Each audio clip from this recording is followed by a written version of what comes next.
outpost of the British Isles. A little island off the Welsh coast, windswept and without harbor or landing place. No signs of human habitation, only the anchors and chains of wrecked ships that line its treacherous, seal-haunted coves. Its name was given to it by Norsemen 1,000 years ago, and it is known as the home of one of the most amazing bird colonies in the world, nesting place of the largest and finest seabird on the North Atlantic, the gannet, whose ability to fly home to its lonely breeding rock over thousands of empty miles of sea has established it as having the most uncanny sense of direction of any living creature. Seen from the air, Grassholm reveals itself as an isolated 20 acres of rock surrounded by sea. Although its coastline is entirely rock-bound, most of its surface is covered with the rich grass from whose green it derived its name. But to the northwest, the green is replaced by white, almost like snow. As you draw closer, the white patch resolves itself into a dazzling assembly of great white birds at their breeding place. Acres of them. The birds in their nests are draped and garlanded about the rocky slopes and have invaded the smoother ground above, where they have killed the grass, leaving only bare soil. They're spread like a sheet over the surface. Thousands of them, on and on.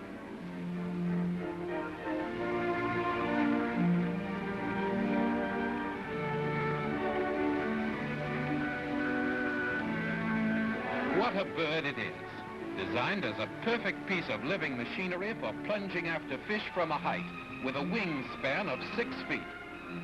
The beak a delicate blue, but with a tooth of horn to hold the slippery fish when caught, it constitutes a most formidable weapon.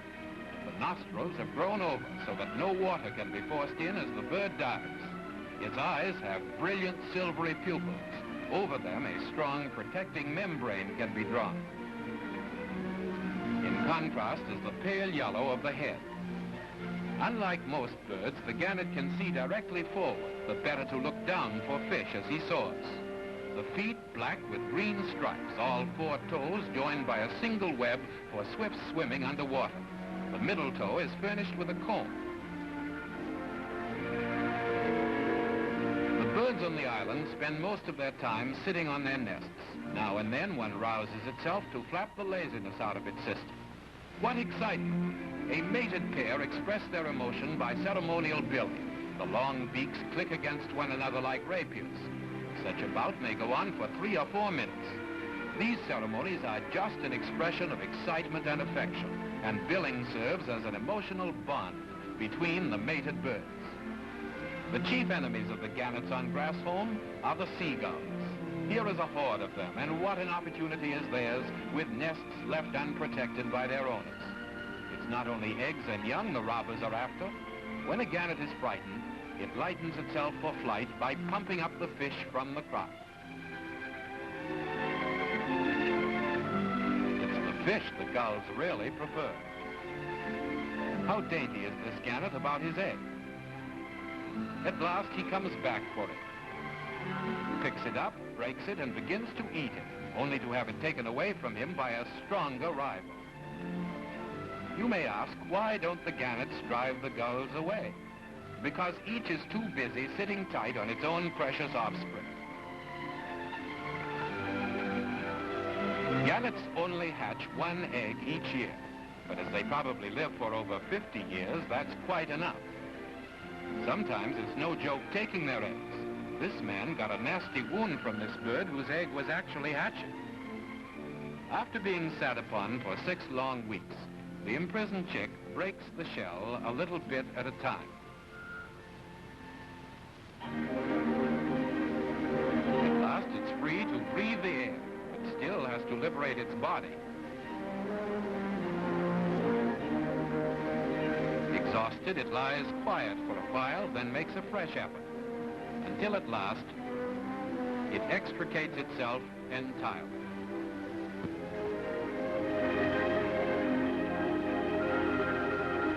The new hatched chick is a naked, black, ugly thing, and so weak that it can't hold up its head. In a few days, it has grown quite a little, and the down begins to sprout.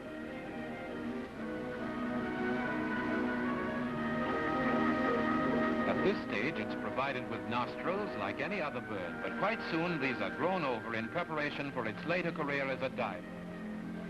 After a couple of weeks, it becomes entirely covered with white down and begins to look like a huge powder puff. However, this powder puff is provided with a powerful beak, and with it, it's quite capable of repelling most enemies. The feeding of the young is an extraordinary performance that takes place once or twice a day. The old birds far out to sea swallow the fish they've caught. When they are back, the young gannet, with feeble cries, begs for its food. Is this one being swallowed? No, the parent is only pumping up the fish from its crop, and the young gets busily to work until the old bird withdraws its head and gulps back what's left. Look, there it goes again. This alarming-looking process is repeated at short intervals until the baby is satisfied, and at last the parent settles down quietly to brood. The downy young grows as big as its parents.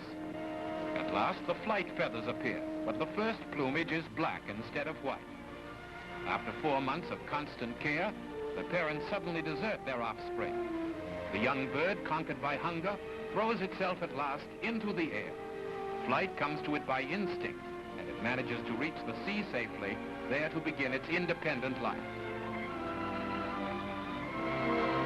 This rock is called Bachelor's Island. It takes several years for the young gannet to reach maturity, and here congregate the hundreds of non-breeding birds. In the air, the birds are all grace.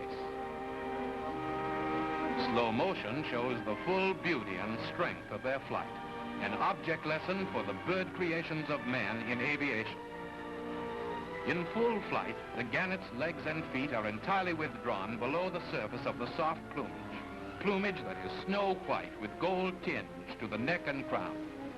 Nature has endowed this bird with air sacs beneath the skin of the neck and breast, which they can fill with air to break the shock of their plunge when diving. These sacs seem to become automatically inflated while in flight, making the necks of the flying birds appear swollen. Round and round, the gannets fly in streamlined travel, the very poetry of motion. The circling flight goes on all day.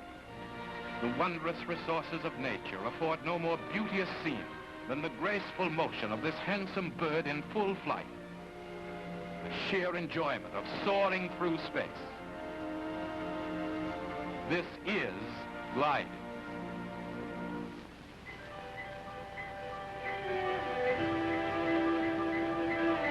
And now a shoal of fish has been sighted. The gannets have gathered and are ready for their plunge. Perpendicular diving is the gannets' most spectacular activity, the one for which their construction is especially designed. Now they're coming in at all angles, a regular bombardment of birds. The full beauty of a dive from midair upon the shoaling fish. Generally, they swallow their prey underwater, but now and again they bring it up in their beaks. Beneath the surface, their binocular-like vision penetrates the cloudiest water. Discovering a fish in the water below, the bird falls like a stone, often from a great height, using the wings at the last moment before striking the water with a tremendous splash. Then it swims swiftly underwater with the bubbles all around it. This shoal happened to be close to the surface, but sometimes the fish are much deeper. Even so, the fish are not safe, for gannets have been caught by fishermen's nets 100 feet down. Fishermen have learned to guide the setting of their nets by the way the gannets dive. If the birds are plunging vertically from a great height, it means the fish are deep. If they make short sideway dives, as here, the shoal is near the surface. In the entire world, this magnificent bird is known to have only 20 nesting places, but these harbor more than